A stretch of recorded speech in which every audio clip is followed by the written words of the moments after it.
Berlakon extra tak pernah, tapi berlakon extra iklan pernah. Perasaan nervous tu macam mana?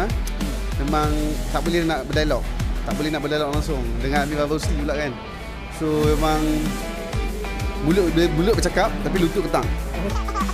Okay, mungkin ada tips untuk adik-adik yang hari ni atau siapa nak jadi pelakon luar sana.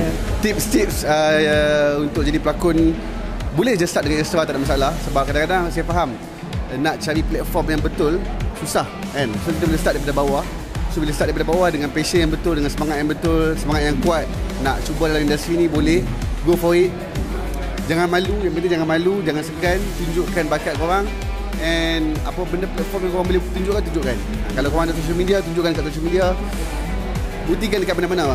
Ya, boleh. Tadi kata ikut platform yang betul, ada platform yang salah ke? What? Tak ada. Ada ya.